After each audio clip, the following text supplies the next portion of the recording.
Come on, little fella. Don't be shy. That's it. Come on.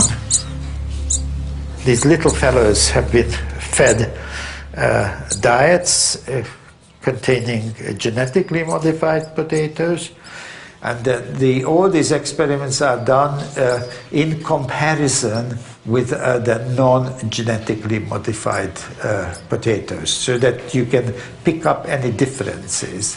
We only investigated these three things: growth, development, and immunity, and they were not supposed to have been touched. But it's that pace of change that's worrying other scientists as well. They say GM food is being rushed onto the market and into our diets without adequate safety tests, and that we're part of one huge experiment.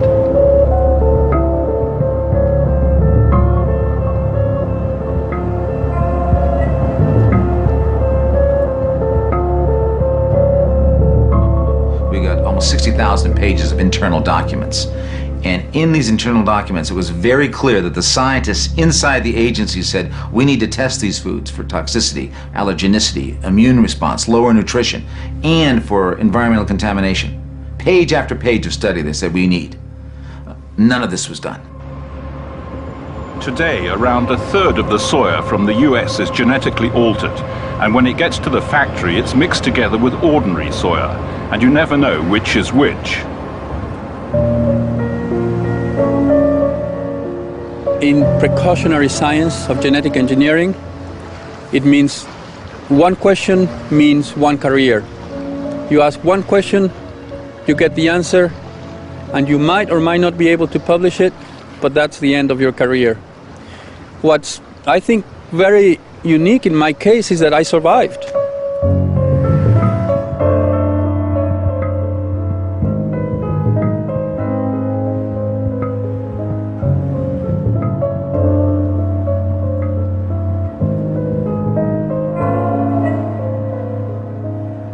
The attack on scientists is very well structured by the biotech industry. It's systematic, it's worldwide, it's very coordinated. It's part of the way that they do business. So anywhere in the world, at any time, if someone finds a problem, they're jumped on. And if the problem is really severe, they get jumped on even more whenever there's something that comes up that can threaten this biotechnology empire.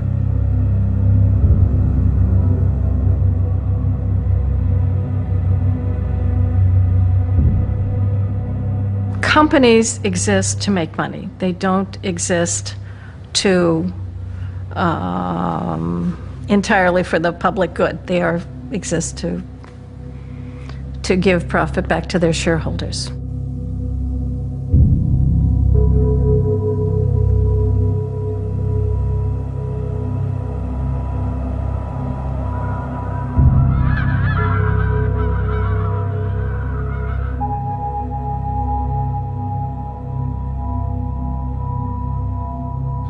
Missouri. The greatest beneficiary of patented genes was the Monsanto Chemical Company with $4.5 billion profit in 2007. In its report to shareholders, Monsanto predicted these profits would double in the next 5 years to more than $9.5 billion. Hi, is this Tom? Hi, Tom. This is Jeffrey Smith. You're one of the more than 24 farmers that gave him a call describing problems with pigs that couldn't get pregnant because of the GM corn. Is that right? So what I may do at another time, I'm on my cell phone now, but I might actually, after we talk a bit, I might actually email you and tell you exactly what I've written down about what we've talked about to make sure it's accurate. All right. Thank you very much. Bye-bye. So that was good news. He said that he was willing to talk. His cell phone was dying on the battery. And he said, first thing he said was, is my name going to be in the article you're writing? So I had to put him at ease and tell him no. If not, if he didn't want it to be in the article, it wouldn't be in there. That's why we don't have a lot of whistleblowers. The farmers are not interested. A lot of scientists are scared about it. And that's the whole state of the art right now. where almost all scientists focused on genetically engineered research are funded directly or indirectly by industry. So we're in a very dangerous situation because there's no real independent science.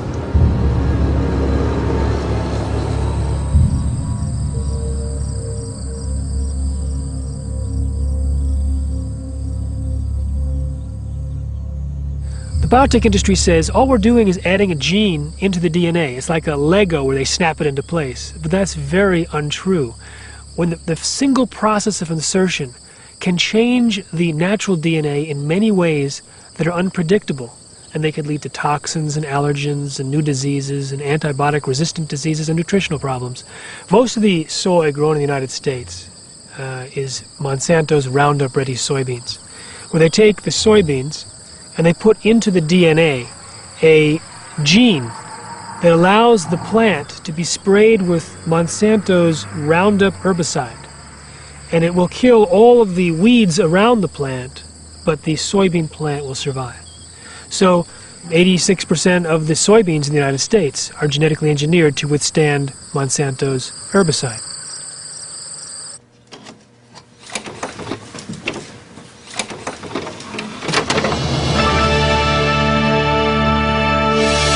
Miracle of science or Frankenstein food? How safe is the new ingredient in your diet? Professor Pushtai's lab is at Scotland's Rowett Institute, one of the leading food research centres in Europe. Scientists here are trying to find out whether long-term consumption of GM foods may affect health. The professor is so concerned about the implications of his discovery, he's decided to publicise his findings early.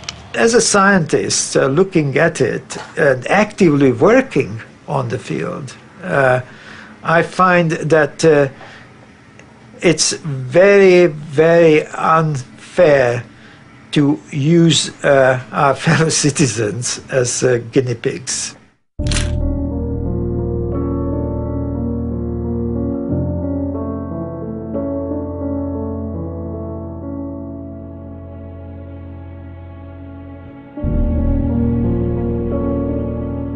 It was the first experiment because when we started in 1995, there was not a single publication on the potential or the real effects of genetically modified materials with any species, rats, mice, or humans, even though that the humans were already eating it.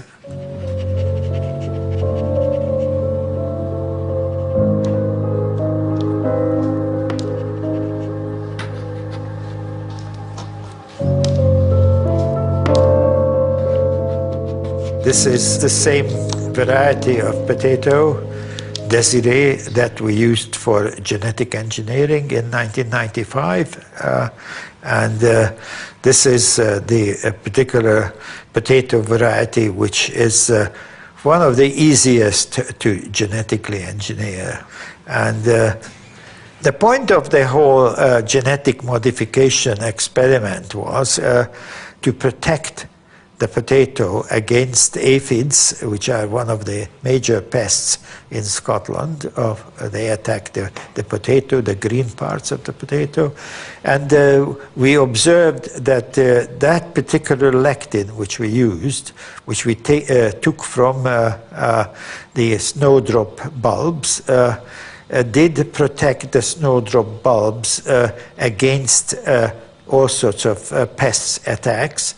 And we had hoped that if we take that particular gene and transfer it, engineer it into the potatoes, that will also be protecting the potato against insect attacks, which in fact it did.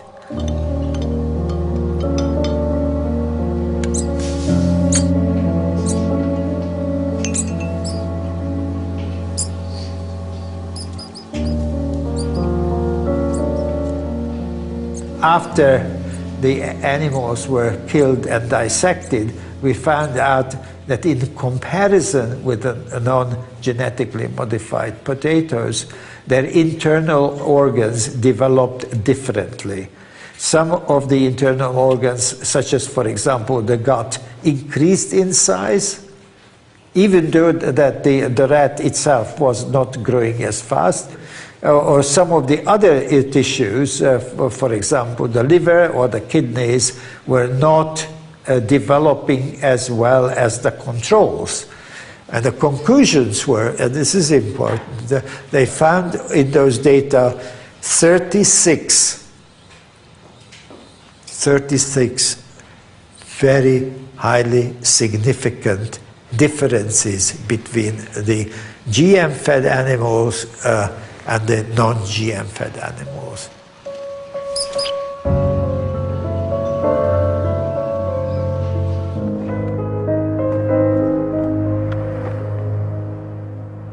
Philadelphia, U.S. physicians criticize that after more than 10 years, there are still no long-term studies concerning the consumption of genetic modified food due to the fact that there is no initial experimental data recorded and labeling has not been permitted.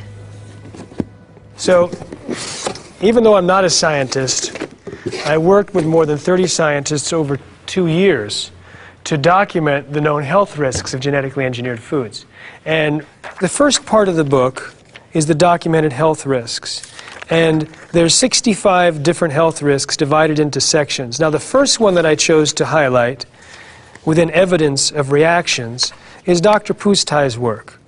And the reason why is that Arpad pointed out that it was basically the process itself of genetic engineering that caused this significant damage.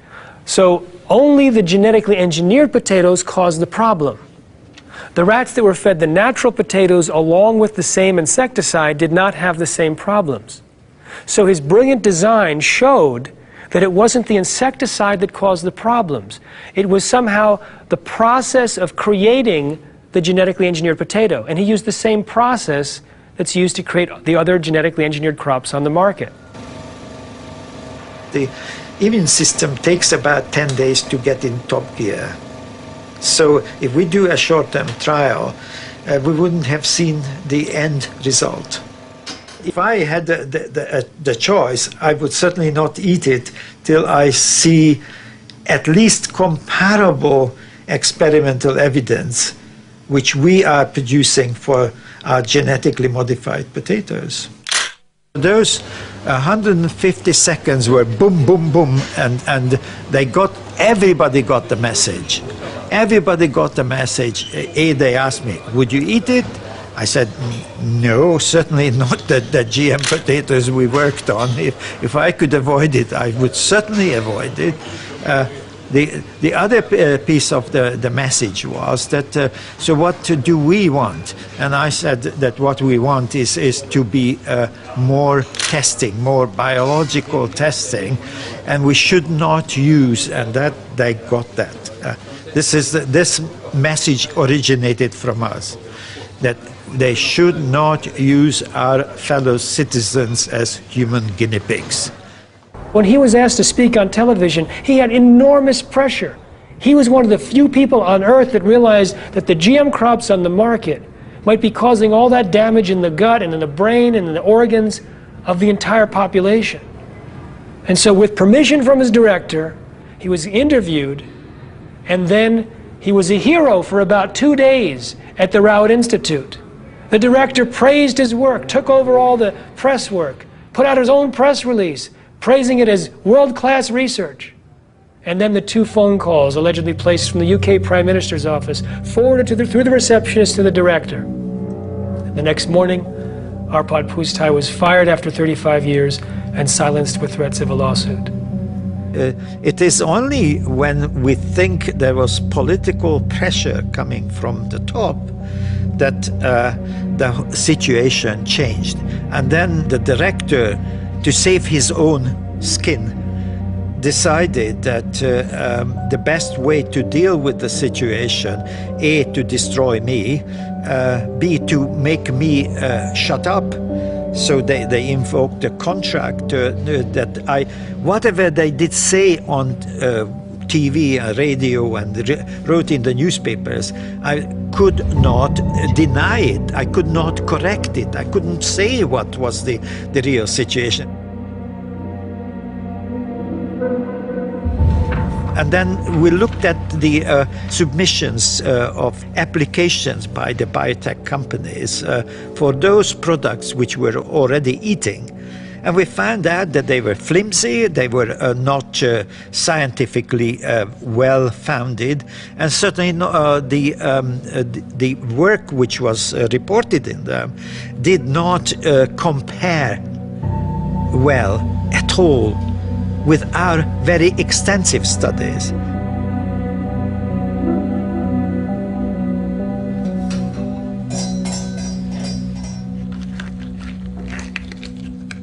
He said it was a turning point in my life. He said, Jeffrey, I realized what I was doing and what they were doing was diametrically opposed. I was doing safety studies.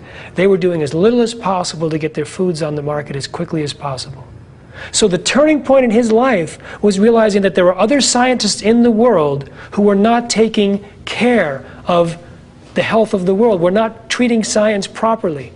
You see, he's on the top level of the world. He expects other scientists to do so. So more than being fired from his job, more than these shocking moments in his life, his greatest shock was to discover that there was this whole world of scientists that would basically allow foods on the market for economic purposes.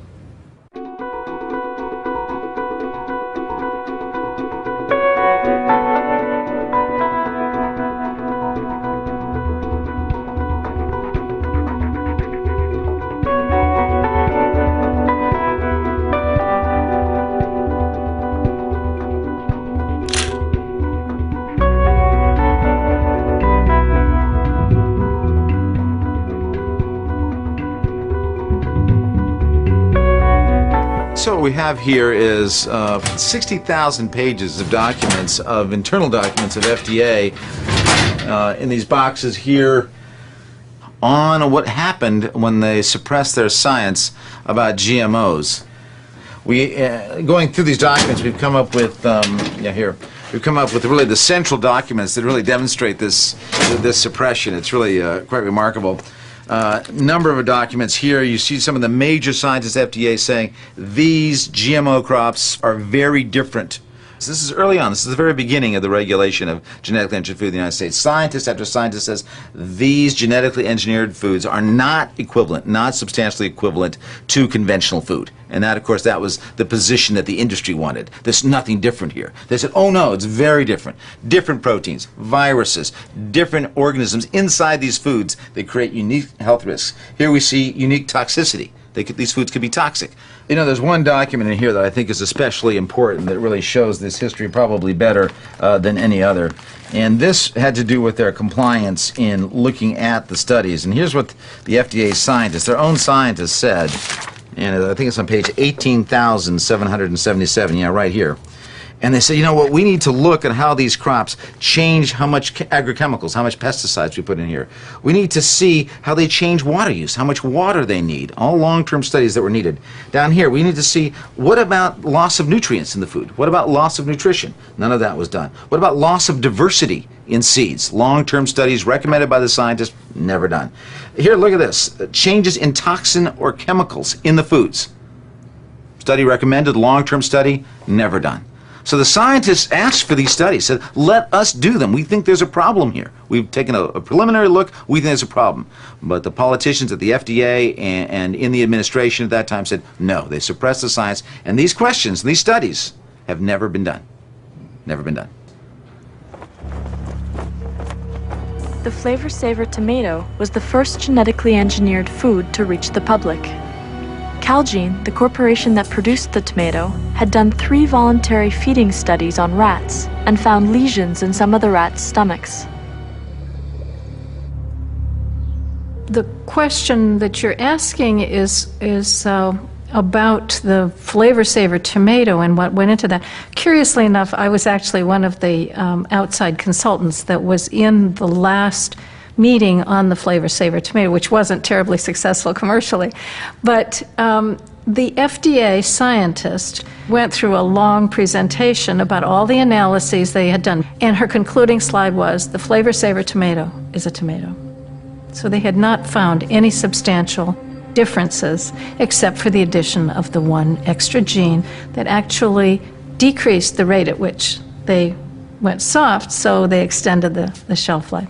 And indeed, that was the conclusion, so they had no reason to regulate it on the basis of safety.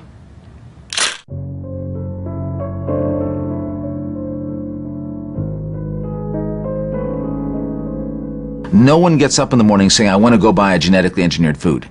They offer no benefits, no more nutrition, no more flavor, no nothing. They only offer risks. That's all they offer to the consumer. And so the average person, of course, rational person would say, why would I buy a food that offers me no new benefits, but only risks? So it was critical for the industry to get these foods out without anyone knowing, because if they knew, they would obviously choose not to buy them. I don't know how many years of testing you would feel comfortable with, but if I told you it was 25 years, would you feel comfortable? If I told you it was 12 years, would you feel comfortable? 6 years? At what point, how many years of testing and how many different kinds of tests would make you feel comfortable? I will tell you, as I've said before, that because these foods are tested more than any other new kinds of foods that have come on the market, I am more confident about these than I am about picking up a new package of something that the ingredients of which I don't know.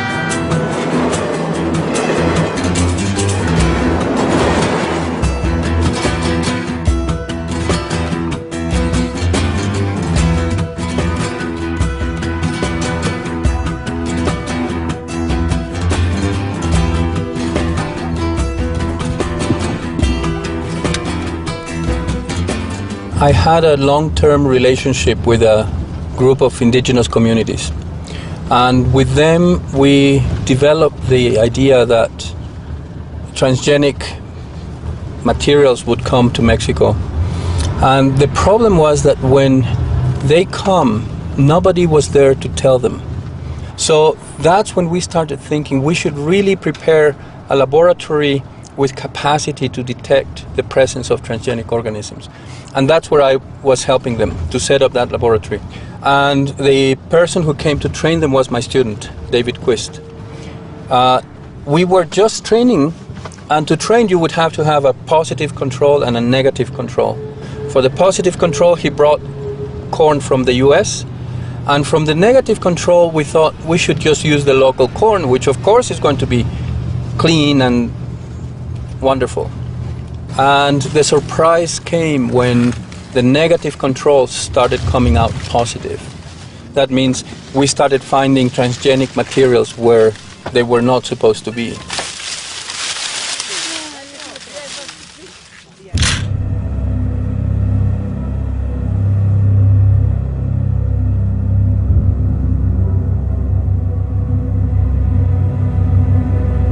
The reason why our findings were so astounding was because it was thought that there was no transgenic corn being planted in Mexico at all.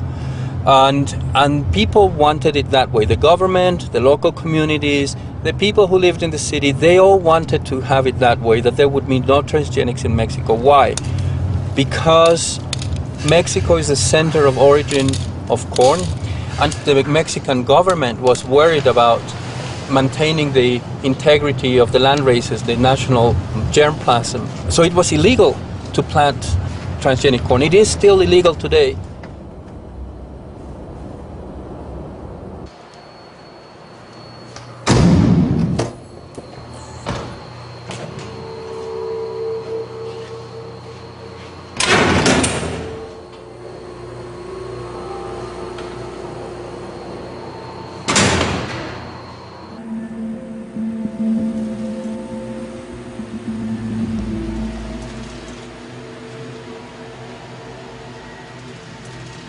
This is the maize germplasm bank.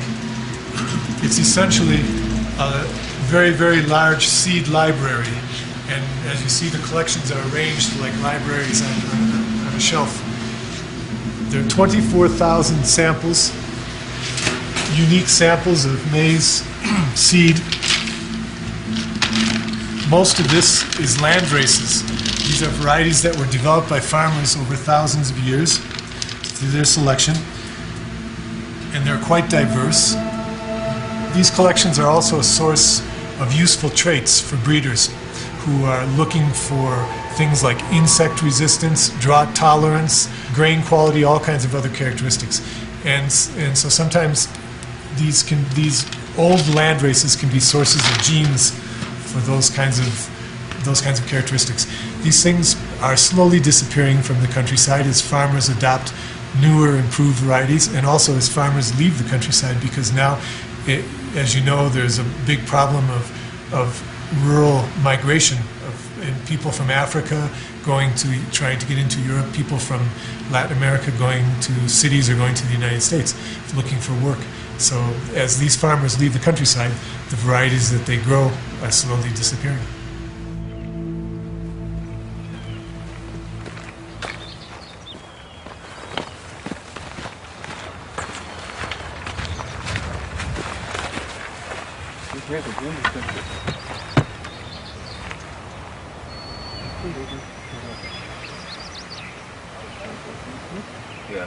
We're here in central Mexico, in a place where traditionally for many thousands of years corn has been planted in these lands. It's a very rich volcanic soils, and people plant corn here for many generations. Over the years, corn has changed, and more recently it has been changing because of the introgression of industrial varieties of corn, and most importantly because of the introgression of transgenic corn. We know that there is transgenic corn here, we don't know how much. And we want to be able to tell over the years, over time, whether there is more or less, what kind of transgenic materials are here.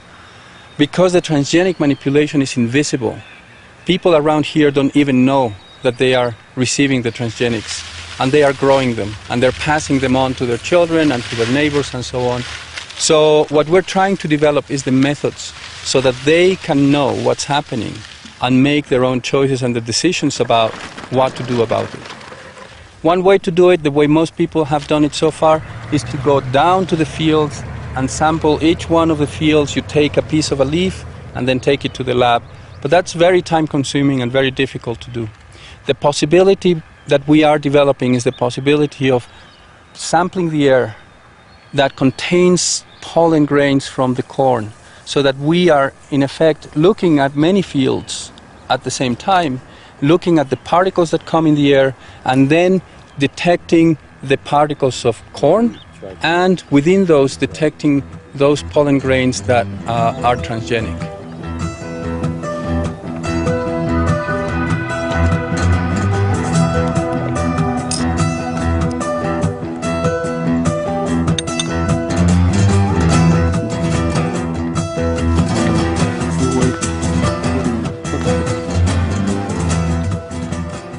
It's a challenging, long road that we are following. The next step for us would be to be able to have a piece of machinery that we are developing that we could move around with us.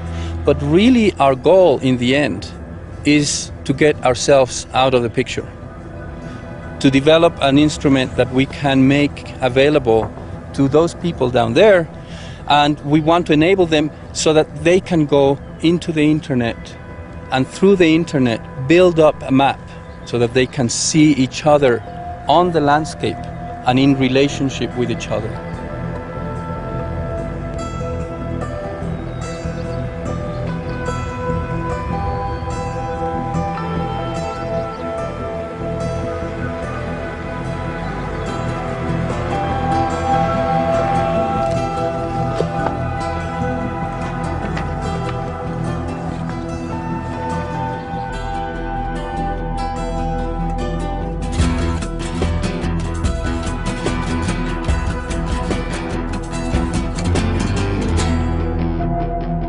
Once we were sure that we had found transgenic materials in Oaxaca, we wanted to have a publication that would be very visible.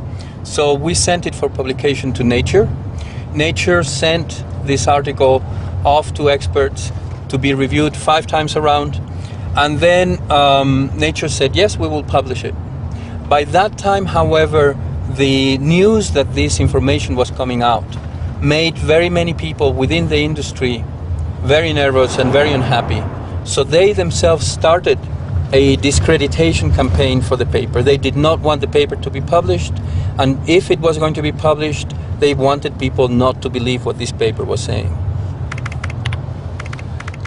Now we know the industry hired professional public relations companies, propaganda companies, who at the time were experimenting for the first time with something called viral marketing, which is the idea that a PR company, a public relations company, will go into the internet and start spreading ideas around on behalf of the companies that hire them, but without telling people that they are being paid by these companies. So this company called the Bivings Group, they created 2 fictitious characters, 2 doctors, Dr. Smetashek and Dr. I forget. And they made up 2 names, and these 2 doctors went on the internet and started spreading rumors that what we had said was false and that the paper was flawed, and so on and so forth.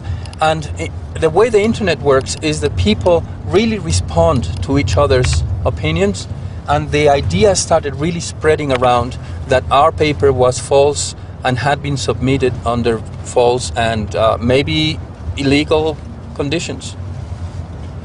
Whatever the case is, because we don't really know to this date, Nature decided to print 2 letters criticizing our paper, and also to print a very confusing editorial where they say, we don't want to take positions, but based on what we know now, we have doubts that we should have published the paper back then.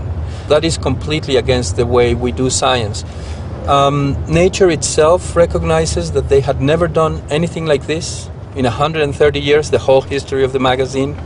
So there was something seriously important happening that they do not want to talk about, but I believe, I am convinced, it was pressure from these industrial actors, industrial activists, who wanted to change Nature's position towards this problem.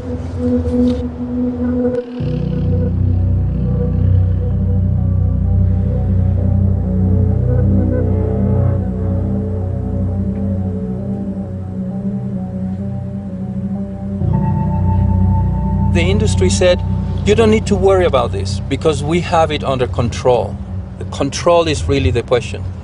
And they had been telling the world that they really had control over these crops, that if they planted corn, transgenic corn in one field, that transgenic corn would not go anywhere else.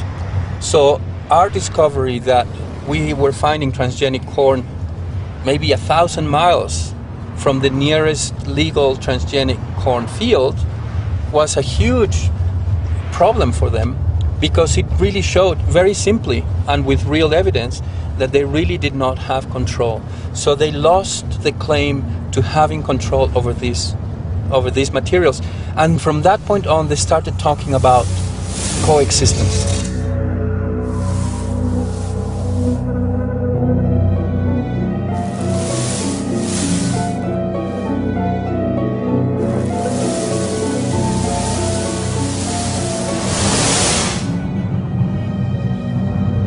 Though Arpad Pustai's findings are attacked by politics and industry, all foods containing genetically modified particles disappeared within days from UK supermarket shelves. Pustai himself is still forbidden from continuing his research.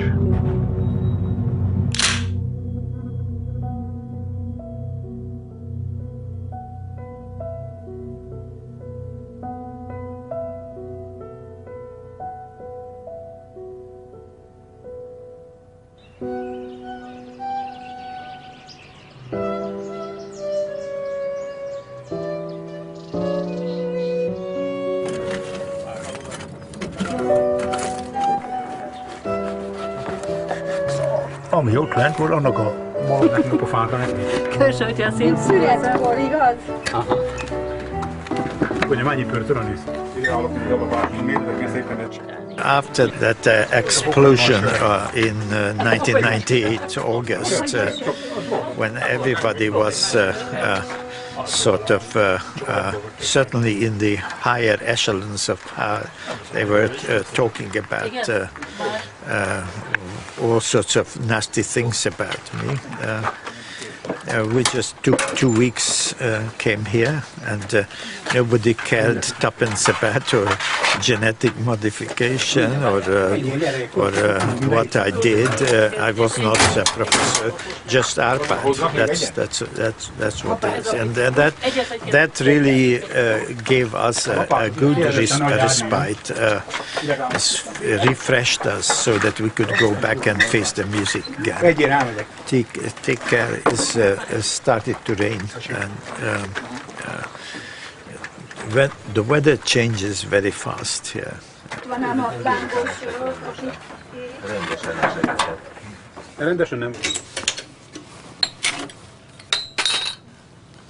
The most hurtful thing of all was that he wasn't allowed to talk to his colleagues, and his colleagues weren't allowed to talk to him. So whenever he entered the room, they went silent within seconds and wouldn't talk to each other, and of course they wouldn't talk to him.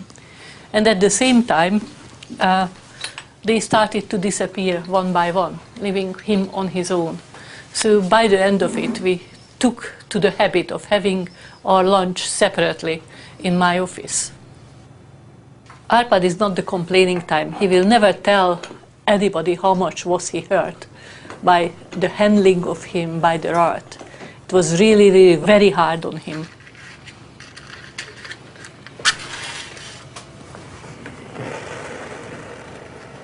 Well, Arpad and I worked together from 1990 continuously on the same projects, and we worked together on the GM project as well. The only reason that he is allowed to talk about it, that he has been given permission by the House of Commons, the Parliament, and the Technology and Science Committee of the British Parliament. All the others in the group, including me, and we are talking about 20 people, we were forbidden to talk about what has happened to the rat, what sort of experiments did we carry out, what was going on at that time at the rat. So we were gagged, and our gagging is for lifetime. Even the Secret Service, they gag people for 25 years. If I happen to live to my 70s, it will be well over that time, and I still won't be able to talk about it.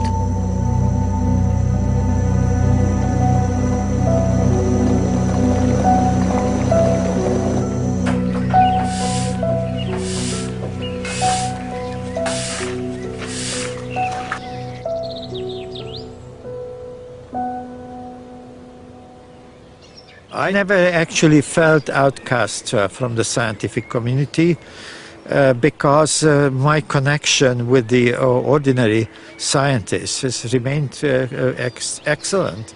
I do now regard this more like one of the most important times of my life, of thinking and reflecting on what happened.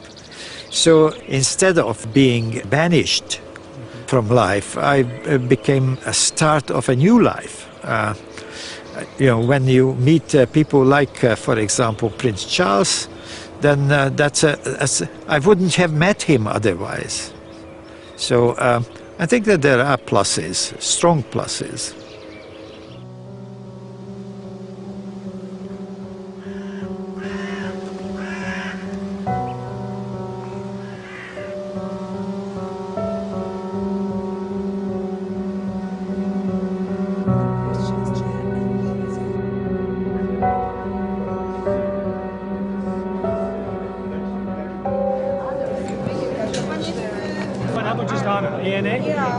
It is all going in the wrong direction.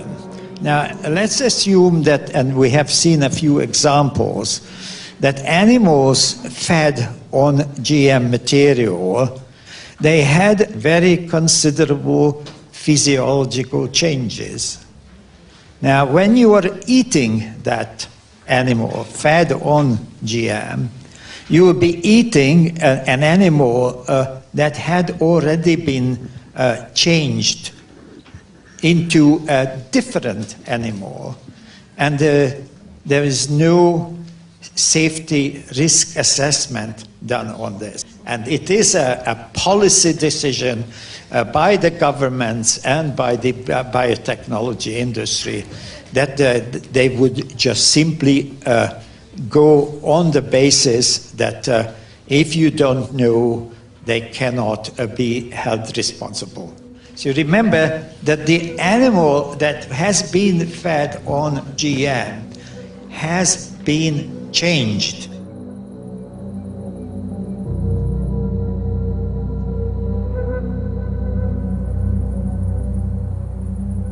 You always will find scientists who are diametrically opposed for one reason or another. But frankly, you have to look at the bulk of the evidence. And the bulk of the evidence is simply this. These products have been out. Virtually every food that you consume, including you in Germany, has some genetically modified product in it, okay, whether it's soybeans or corn. There has not been a single documented analyzed case of even a headache attributable to genetic modification.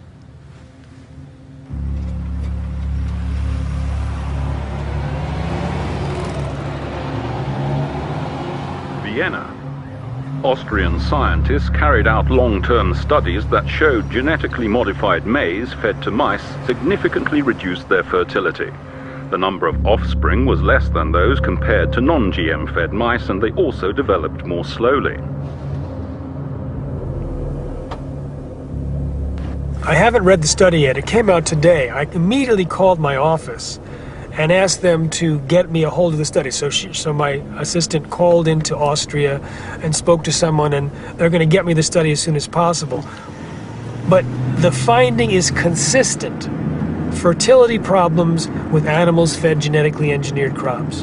We saw that with soybeans, and farmers reported that with corn as well.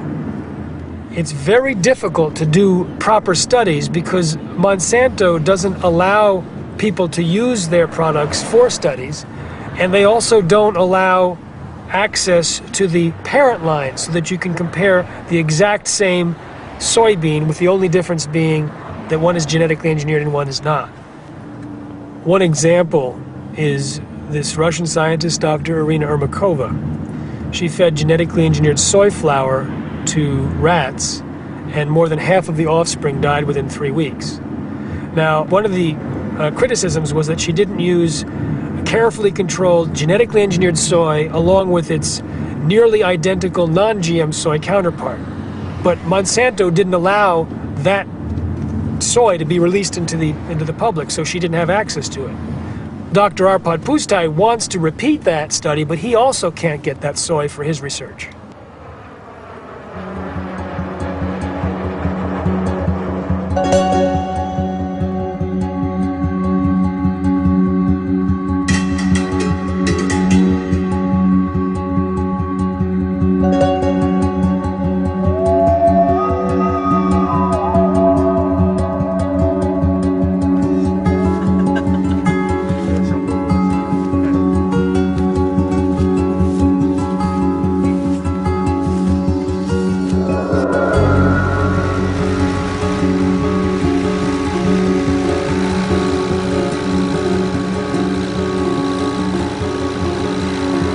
Sales in the billions of dollars, millions of farmers and backyard gardeners have come to rely on the weed killer called Roundup. Roundup Extended Control. It kills tough weeds fast. What makes this product effective is glyphosate, a synthesized compound discovered by John Franz over 30 years ago. Als hier in der Region begonnen wurde mit dem Einsatz der Gentechnik in der Sojaproduktion, hat man dann die Bauern eingeladen. When genetic engineering technology was first used in soy production, the local farmers were invited to parties with free beer and meat, and they were asked to bring along their farming hoe. After a good meal and some drinks, they then did a ritual, putting all the hoes into a circle and burning them. Als Symbol As a symbol that one wouldn't have to hoe anymore, and as a gift, each farmer was then given a litre of glyphosate, and they were told this would be technical progress. The original idea was to produce a genetically modified soy that was resistant to glyphosate. Glyphosate is a herbicide whose famous brand Roundup is produced by Monsanto. Now, after a couple of years, you can see that more and more weeds are resistant to glyphosate.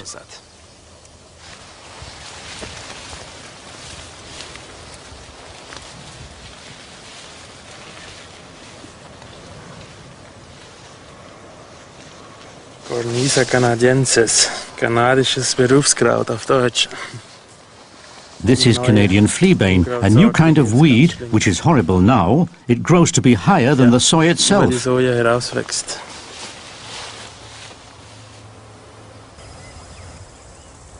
My father just said that the cooperative here tried hard to fight it with glyphosate at a high dosage. Normally 1 litre per hectare is allowed legally. They used 8 litres per hectare and still that wasn't enough. Then they stopped the experiment. Everything here is completely resistant to glyphosate. Also ist total resistent gegen Glyphosat.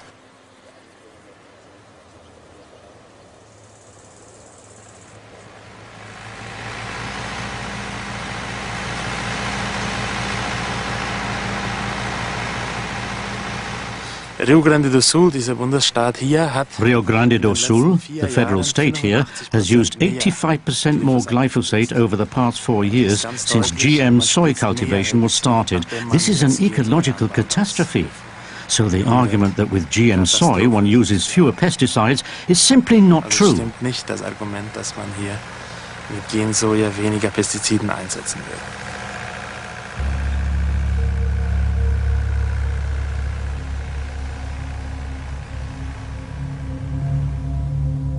New York. Official statistics reveal that in the past 10 years, food-related illnesses have practically doubled in the US since the introduction of GM food to the American diet.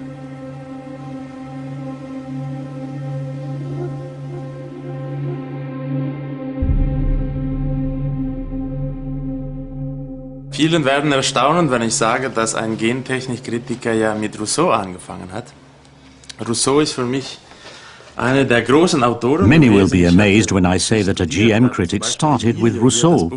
Rousseau, for me, was one of the great authors I ever studied. Here I've got Emilio, for example, the book on education and bringing up children. To what extent do institutions make people the way they are, or were they born that way? And then I've also written that first publication about Rousseau in 2000, where I actually wrote about Rousseau's concept of democracy. Rousseau said the origin of inequality between people is private property, and there it all began. It starts with somebody building a fence around his land and saying, "This belongs to me." The bad thing, Rousseau said, isn't that he did this, but that the others believed him. Today, the same can be said about genetic engineering. We've got a sort of new feudalism. Nature's resources are being privatized, and the others, who also own these natural resources, pay only to be able to use parts of these resources. And a part of that is knowledge of what's been produced before and getting newly patented. Teile von dieser Ressourcen wieder nutzen können. Und Teil davon ist sogar Wissen, was vorher schon produziert war und jetzt wieder patentiert. Even nature is getting patented. So in these neo-feudalist times we live in, it is so obvious to me that we're going back to times when a king said, "This river is mine," or "This land is mine," and farmers have to pay in order to use it. Back then they had religion to authorize and justify that. Strangely enough, today it's the scientists. Zu rechtfertigen. Heute merkwürdigerweise machen die Wissenschaftler das.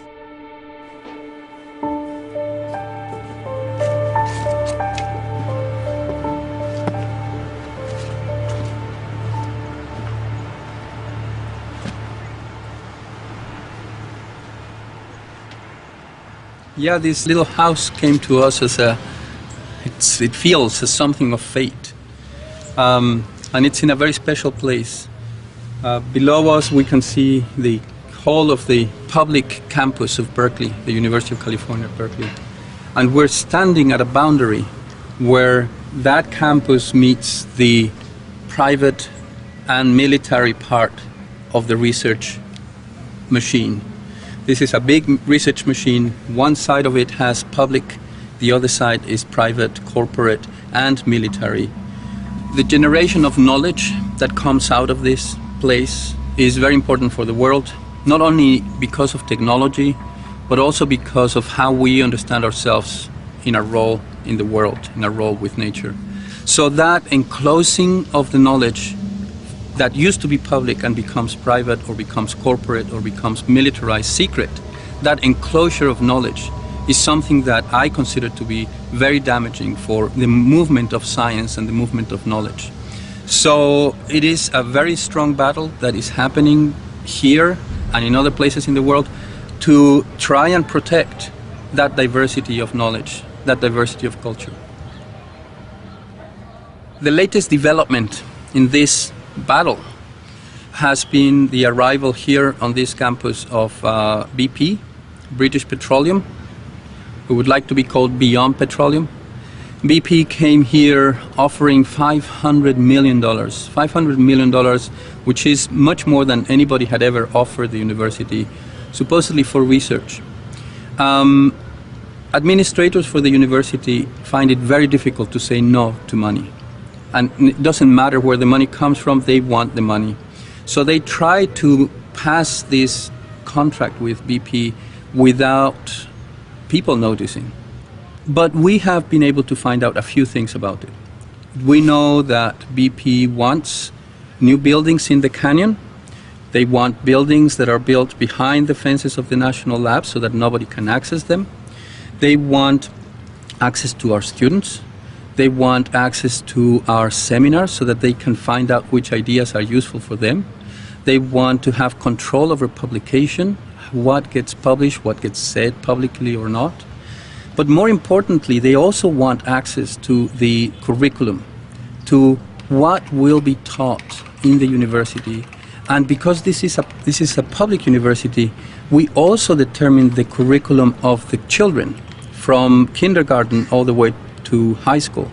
And BP now has access to deciding what is called science and what is not called science.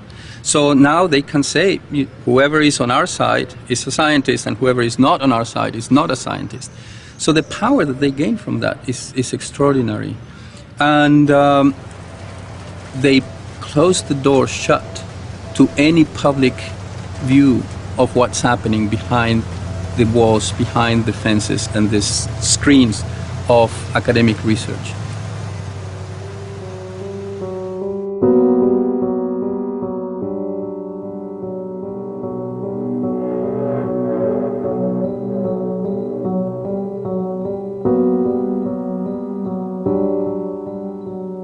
Unfortunately, we are in a minority, people who oppose it.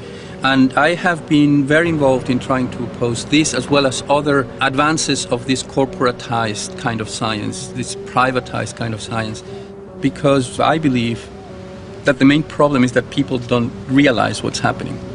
And by the time they will wake up, it will be too late. The possibility of having a public university doing public research and developing public understanding of humanity is going to be gone.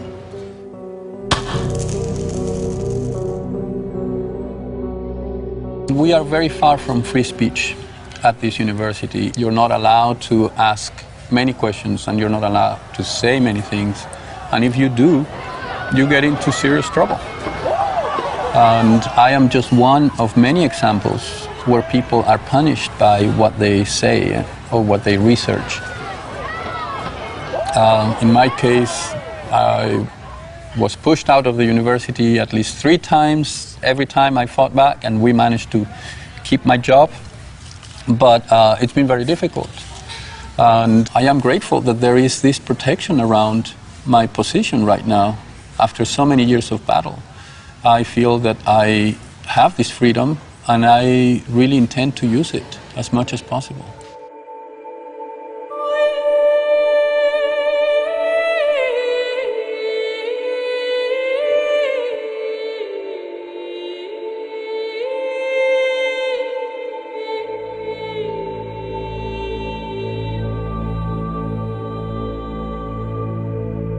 we are manipulating life in a way that we really do not understand, we cannot control, and then we're letting it go into the environment.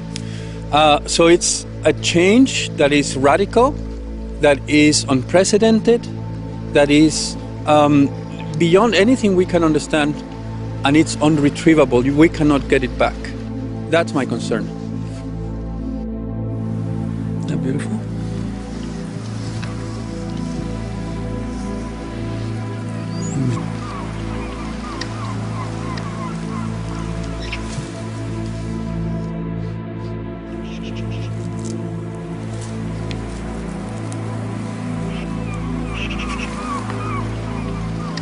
It is very true that the power that technocrats and experts have developed in these years is so large and so out of control that it has become much more of a religion.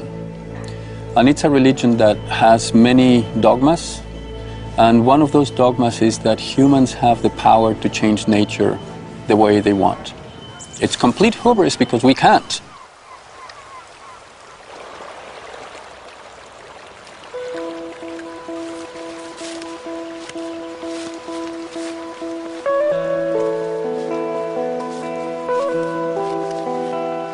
In small rivers like this throughout the northeast of America, salmon used to come up these rivers, even small rivers like this. Wherever the salmon is born, and they're all born in little rivers like this, they come back after their journey. They stay in a river like this for almost a full season, and they go out into the ocean for 2 or 3 seasons and get quite large. But they always come back to rivers just like this to spawn. Salmon teach us a new way of thinking about our lives and our economy. How can we have a sustainable, life-giving economy rather than a linear one that is always about more and more production no matter what the cost to nature or ourselves?